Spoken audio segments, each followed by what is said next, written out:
গডফাদারদের সঙ্গে আলাপ করানোর আগে আপনাদের পরিচয় করিয়ে দেব একজন ডিরেক্টরের সাথে, যিনি মূলত এসকর্ট সাপ্লাইয়ের বড় দালাল, কিন্তু তকমা লাগিয়ে আছেন পরিচালকের।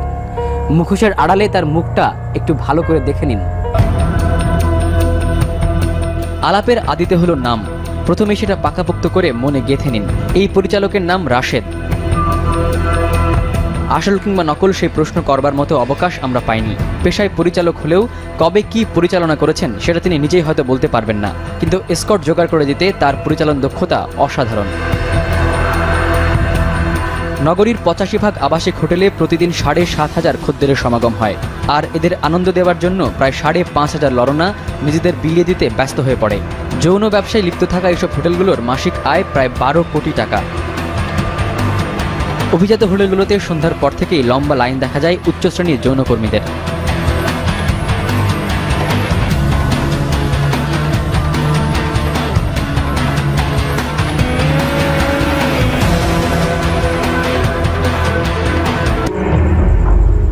আপনাদের দেয়া কথা অনুযায়ী এবার আলাপ করাবো সেই সব সুখ বিলিয়ে বেড়ানো বালিকাদের সঙ্গে, যারা যাচ্ছেন 5 তারা হোটেলে কিংবা অভিজাত ফ্ল্যাট বাড়িতে আপনার ধূসর সময়গুলোকে একেবারে রঙিন করতে।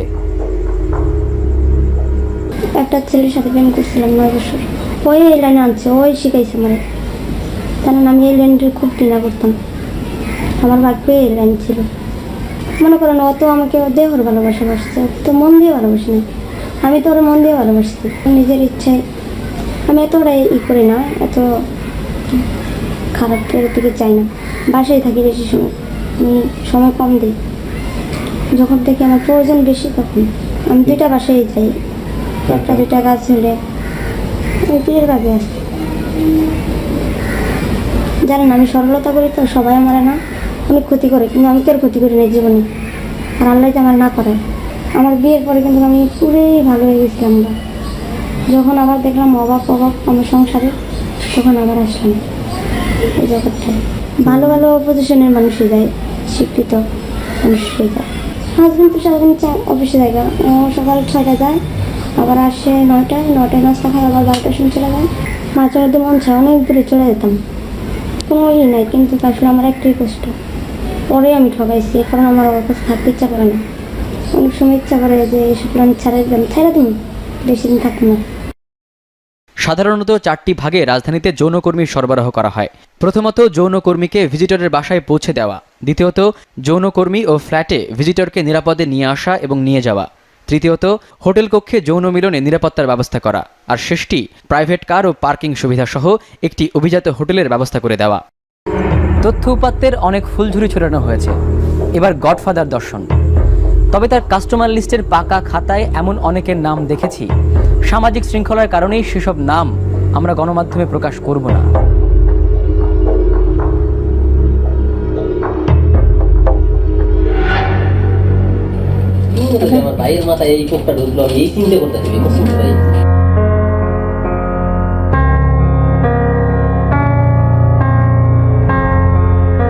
উপাখ্যানের শেষ পৃষ্ঠা পড়ার সময় চলে এসেছে। সেখানে কিন্তু কোনো রোমাঞ্চ নেই কোনো রগরগে বর্ণনা, আছে বিষাদ কাব্য। যে কাব্যটি পড়া শুরু হয়েছিল ঢাকা থেকে বেশ কয়েক মাইল দক্ষিণ পশ্চিমে দৌলতদিয়ার নিষিদ্ধ পল্লীতে, যেখানে শরীর জীবিকা যোগাচ্ছে, মৃত্যু হচ্ছে স্বপ্নের, আবার সেখান থেকে পুনর্জন্ম নিচ্ছে নতুন স্বপ্ন। কিন্তু দুঃস্বপ্নের রাত শেষ হয়ে ভোর আসছে না তাদের জীবনে।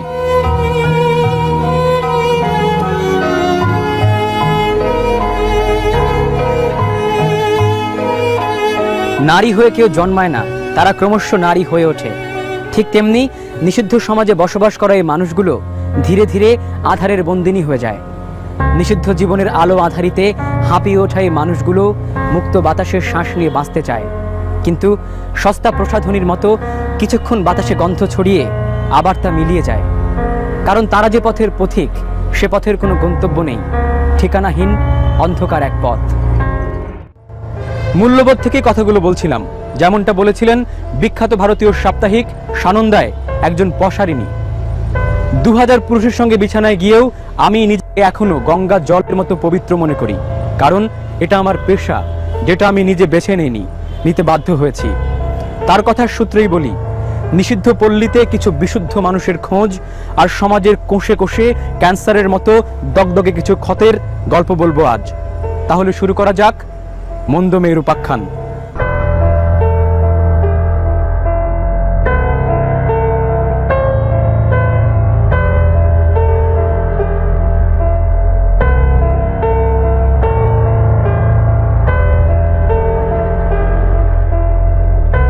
এখান থেকেই সভ্য সমাজের সীমারেখা শেষ হয়ে শুরু হয়েছে সমাজের চোখে আপাত নিষিদ্ধ এই পল্লীটি।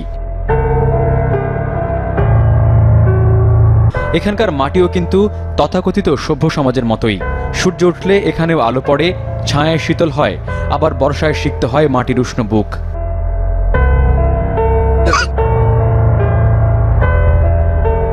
কিন্তু এখানে যারা বসবাস করেন তারা নিষিদ্ধ, কারণ এদের জীবিকার পুঁজি হলো শরীর। ভালোবাসাহীন শুধু শরীরী প্রকাশভঙ্গি এদের বাঁচার একমাত্র অবলম্বন। সস্তা প্রসাধনী আর সাধ্যের মধ্যে রঙিন পোশাক এদের দৃষ্টি আকর্ষণের টোপ, সাথে আদিমতায় ভরা দেহনির্ভর প্রকাশভঙ্গি। এভাবেই খদ্দেরের খোঁজে দিন গড়িয়ে যায় তাদের, কিন্তু গল্প বদলায় না, শুধু চরিত্র বদলায়। কিন্তু কেন তারা এই পথে আসলেন? কেন এসে বাসা বাঁধলেন এই নিষিদ্ধ পল্লীর ঝুপড়ি ঘরগুলোতে? বেশ কয়েকটি কারণ পাওয়া গেল এখানে। তার বেশিরভাগের গল্পেই একজন ভিলেন আছে, যারা তাদের ভালোবাসার ফাঁদে ফেলে ব্যবহার শেষে বিক্রি করে গেছে এখানে।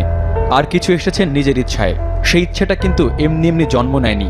ক্ষুধা তাদের চাবুক পেটা করে এখানে এসে দাঁড় করিয়েছে সস্তা দরে বিক্রি হবার জন্যে। বাড়ি থাকলে কেউ বসায় রাখায় খাওয়ায় না। মা বাপ থাকলে বসে খাইতে পারবে, ভাই বোন বসে খাইতে পারবে না। কান্নে কোনো লাভ নেই। বাবা থাকলে, মা বাবা থাকলে সে কানবো, কান্দে কি হবে? তাহলে কি ফ্রেডই সত্য? ক্ষুধায় কি আসলে সব কাজের মূলে? সে প্রসঙ্গের মীমাংসা আমাদের দায়িত্ব নয়। তবে এই অবহেলা আর ভালোবাসাহীন জীবনযাপন তাদের একেবারে কাঠখোট্টা বানিয়ে দিয়েছে, একদম প্রাণহীন মৃতপ্রায় শুকনো কাঠের মতো। শতবর্ষী দৌলতদিয়ার এই নিষিদ্ধ পল্লীতে বসবাস প্রায় 1500 যৌনকর্মীর। তাদের সবার গল্পই প্রায় একই রকম বঞ্চনা, অবহেলা, ভালোবাসাহীন সকাল দুপুর তাদের। কিন্তু ভালোবাসাহীনভাবে কি বাঁচা যায়? তাদের জীবনেও প্রেম আছে পছন্দের মানুষ, যার সাথে একটু কথা বলতে পারলে কিছুটা হলেও অন্ধকার জীবনে ভোরের আলো ফোটে তাদের। কিন্তু পরক্ষণেই আবার সব আতশবাজির মতো নিভে যায়। অন্য স্বাভাবিক নারীদের মতো তাদের ভেতরের মা হাহাকার করে ওঠে। ইচ্ছা করে মাঝে মাঝে আমি যাই, শুক্রবারের দিন করে যাই, ওই জায়গায় থাকি, মেয়ের কাছে রাত্রে থাকি। কোনো দিন থাকি না, কোনো দিন থাকি। এখানে আরো অনেক গল্প আছে গল্পের শাখা প্রশাখা। কিন্তু একটি বিষয় আপনারা জানেন নিশ্চয়ই, এই সমস্ত নিষিদ্ধ পল্লীর কিন্তু আইনি বৈধতা আছে। এবার আপনাদেরকে নিয়ে আসবো দৌলতদিয়া থেকে 90 মাইল পূর্বে ঢাকার একটি অভিজাত এলাকায়, যেখানে বৈধ অবৈধের তোয়াক্কা না করেই এসব ব্যবসা চলছে একেবারে রমরমা হয়ে। তবে তার আগে এই বিষয়টি নিয়ে কাজ করার চিন্তা আমাদের মাথায় কিভাবে আসলো সে বিষয়টি আপনাদেরকে জানাতে চাই।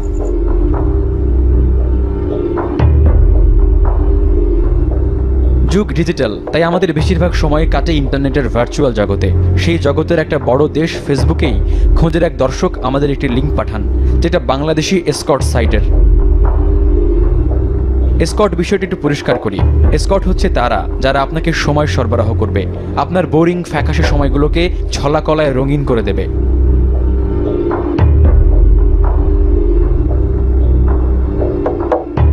এর চাইতে বেশি খোলামেলা করে গণমাধ্যমে বলা সম্ভব নয়।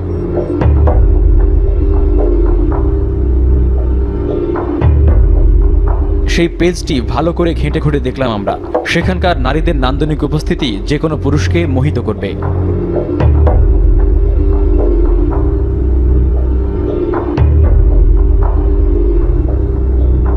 প্রাথমিক যোগাযোগের জন্য একটি নম্বর দেওয়া আছে, সেই নম্বরে যোগাযোগ শুরু হলো। যে ইন্টারনেটে আপনাদের কয়েকটা দেখলাম, মডেল কোনা, মুক্তা, এগুলো একটা দেখতেছি। এটা আসলে কোন সার্ভিস আপনারা দেন? রেট কিরকম ভাইয়া? আমাদের স্টার্টিং রেট হচ্ছে আপনার 5 ঘন্টার জন্য 100। ও ও আচ্ছা, আমি যদি বাইরে নিয়ে যেতে চাই কক্সবাজার অথবা অন্য কোনো জায়গায়, তাহলে যেতে পারবেন। এটা কিরকম বিল লাগতে পারে?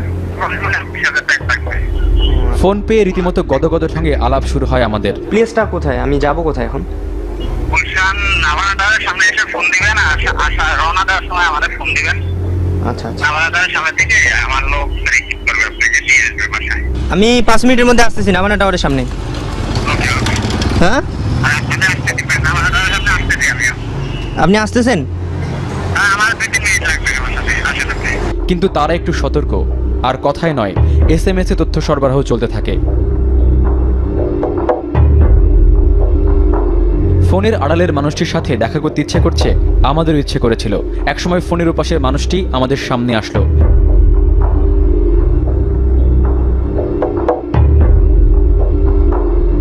যিনি এই ব্যবসার নিয়ন্ত্রণকারী 2-3 জনের মধ্যে একজন। এখন কত টাকা লাগবে?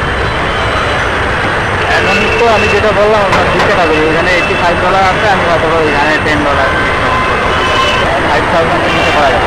5,000 দরদাম পর্ব শেষ। এবার আমরা যাব সেই কাঙ্ক্ষিত ফ্ল্যাটে, আপনাদেরও সাথে নেব। তবে যারা বিরতির বাধা টপকানো পর্যন্ত অপেক্ষা করতে পারবেন, শুধু তাদের।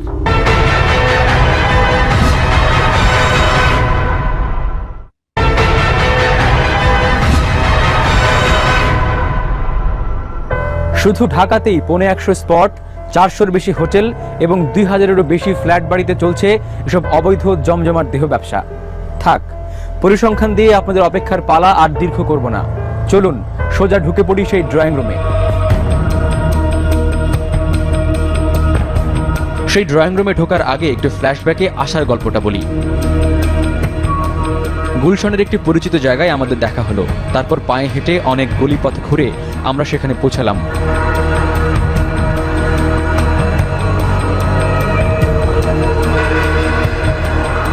সেখানে গিয়ে চোখ তো চড়ক গাছ, সাজানো গোছানো ঘরোয়া পরিবেশে কাজের মহা আয়োজন। আমরা সেখানে বসার কিছুক্ষণ পরেই র্যাম্প মডেলদের মতো হাঁটাহাঁটি শুরু হয়ে গেল।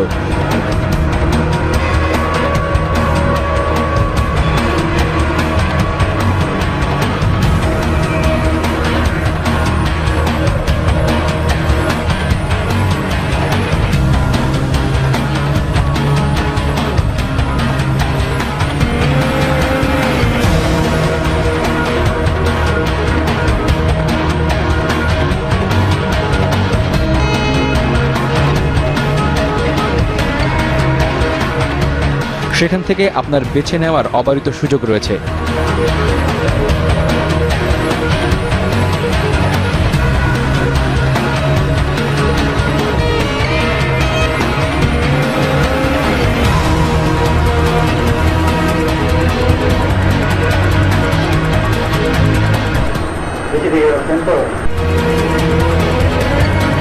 এবার আবার গুলশান থেকে বেশ কয়েক মাইল উত্তরে আরেকটি বাসায় নিয়ে যাব আপনাদের। পুরো খবর যাচাই করার জন্য আর এক দালালের সাথে যোগাযোগ শুরু করলাম। সে আশুলিয়ায় একজন এসকর্ট জোগাড় করে দেবেন বলে আমাদের আশ্বস্ত করলেন। তার সাথে আমরা ফ্যান্টাসি কিংডমের কাছাকাছি একটি বাসায় গেলাম। বাসার অবস্থা কি সেটা মুখে বলার দরকার আছে বলে মনে হয় না।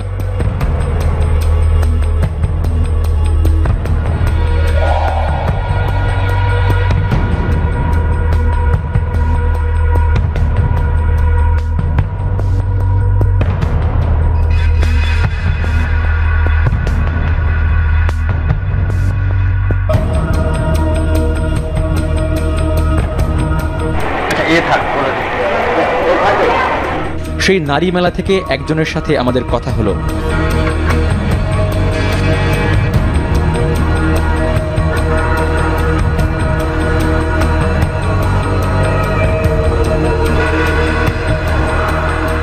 আপনার নাম কি?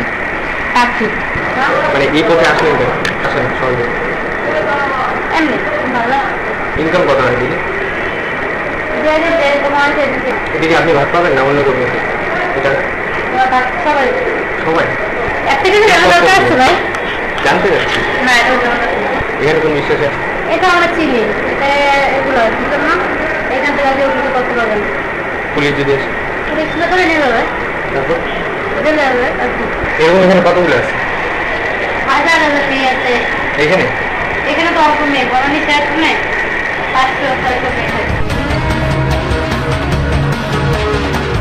আশুলিয়ার পাট চুকিয়ে আমরা জুয়েলের সাথে যোগাযোগ করে আবার বনানীর একটি বাড়িতে গেলাম। সেখানকার অবস্থাও একই রকম, রীতিমতো দোকানে পণ্য সাজিয়ে রাখা হয়েছে।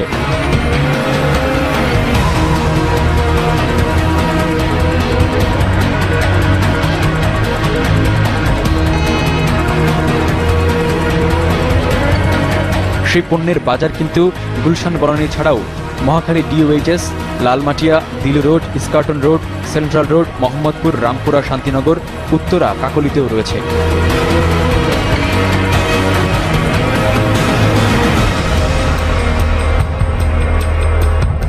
তবে একেবারে খুল্লা স্টাইলে নয়, আবাসিক কিংবা ভিআইপি এলাকায় যৌন ব্যবসা পরিচালিত হয় বিশেষ গোপনীয়তায়।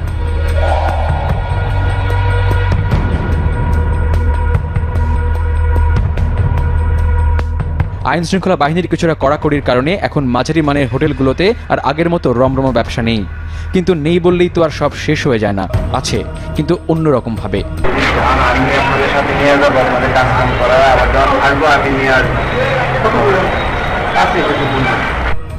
যৌন ব্যবসার এই রমরমা অবস্থার কারণে বাংলাদেশে বয়স 18 হবার আগেই যৌন অভিজ্ঞতা হচ্ছে 50% শহুরে তরুণের।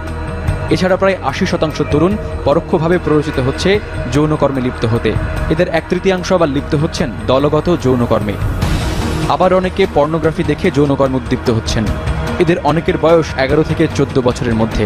এমন অনিরাপদ যৌনকর্মের জন্য 52% এইডস ছড়ায় বলে তথ্য দিচ্ছে বিশ্ব স্বাস্থ্য সংস্থা। পরিসংখ্যানের পাতা উল্টে এবার একটু সবিজের ঝলমলে জগৎ থেকে ঘুরে আসা যাক, যেখানে আলো আঁধারির পিচ্ছিল পথে হোঁচট খেয়ে অনেক তারা খসে পড়েছে ব্ল্যাক হোলে। আর সেখানকার ডিরেক্টর নামধারী দালালগুলো মধ্যস্বত্বভোগী হিসেবে দিব্যি মুনাফা গুনছেন। গ্ল্যামার, অ্যাকশন, লাইট, সেট, কাট এসবই জগতের পরিচিত শব্দ। লোক দেখানো লৌকিকতায় নারী এখনো পণ্য। সেই জগতের হাতছানিতে মডেল হবার স্বপ্ন কাজ করে অনেকের মধ্যে, কারণ আয়নায় নিজের চেহারা দেখতে কার না ভাল লাগে। সেই ভালো লাগাকে পুঁজি করে ব্যবসা ফেতে বসেছে অনেকে। সেই ব্যবসার খপ্পরে পড়েছিল এই মেয়েটি। অনেক লোভনীয় প্রস্তাব আর মন ভোলানো কথায় পা পিছলে পড়ে গিয়েছিল সে। তার মুখেই শুনে আসি তার অধঃপতনের বৃত্তান্ত। মিডিয়া নিয়ে তো সব রকম কথাই শুনি, ভালো খারাপ। আমার কাছে মনে হতো ওটা তো দেখি নাই, সবাই তো খারাপ বলে, এতটা খারাপ নাও হতে পারে। এত মানুষরা আছে ভালো ভালো, সব যে খারাপ হবে এমন তো কথা না। আমার পরিচিত এক বড় ভাই, খুবই কাছের, উনি মিডিয়ার সাথে জড়িত ছিলেন। ভাইয়া জিজ্ঞেস করলেন কি করবা, বলছি ভাই আমি কাজ করতে চাচ্ছি। ভাইয়া যেটা বললেন আমাকে ডেকে নিয়ে যাচ্ছে, চলো তোমাকে বুঝাই বলে পুরো বিষয়টা, কি কি করতে হবে, সিভি লাগবে বা আদার্স কিছু। ওনার সাথে বসলাম একটা রেস্টুরেন্টে, কথা বলতে যে মানে আমি একদম সরাসরি বলি উনি কি কথাগুলো আমাকে বলেছেন। উনি সরাসরি যেটা বললেন, দেখো ক্যামেরার সামনে কাজ কর, তোমার পারফরমেন্স ভালো হবে অনেক বেশি ডিপেন্ড করবে ক্যামেরার পিছনে যে লোক তার সাথে তোমার রিলেশনশিপটার উপরে। ডিরেক্টরের সাথে তুমি যদি ফ্রি থাকতে পারো, ফ্রিলি কাজ করতে পারো, তার সাথে যদি তোমার কোনো গ্যাপ না থাকে, তোমার এক্সপ্রেশনটা খুব ইজি আসবে, তোমার ভয় লাগবে না, কোনো কিছুই নার্ভাসনেস কাজ করবে না। তো এটা তৈরি করার একটা মানে একটা এই দূরত্বটা কমানোর উপায় হচ্ছে তোমাকে তার সাথে ফিজিক্যালি ইনভলভ হতে হবে। কিছুটা সৌভাগ্য নিয়ে হয়তো জন্মেছিল এই মেয়েটি, তাই ফিরে আসতে পেরেছে অথবা পালিয়ে বেঁচেছে। কিন্তু এই পথে পা বাড়িয়ে অনেকে হারিয়ে গেছে চিরতরে। তার উদাহরণ কিন্তু আমার আপনার কাছে অনেক আছে। সবাই তো সমান না, কিছু কিছু নায়িকা হয়তো এরকম আছে বা এরকম হচ্ছে, আর এরকম না হলে তো এরা তো উপরে উঠতেও পারতেছে না। ঠিক আছে, যেমন আমি আমাকে দিয়ে বুঝাচ্ছি যে আমি যদি এই ধরনের কিছু করতাম অবশ্যই আমি আরেকটু করে উঠতে পারতাম। খুব কথা বলতে ইচ্ছে করছে সেই সব বিপণন বালিকাদের সাথে, জানতে ইচ্ছে করছে কেন তারা এই পথে। আপনাদের নিরাশ করব না, তাদের সাথে আলাপ তো করাবই, পাশাপাশি এই জগতের কিছু গডফাদারদের মুখোশও খুলে দেব আমরা, মই দেব তাদের পাকা ধানে। তবে আমাদের আর আপনাদের মাঝে বিচ্ছেদ ঘটানো সে বিরতির পরে।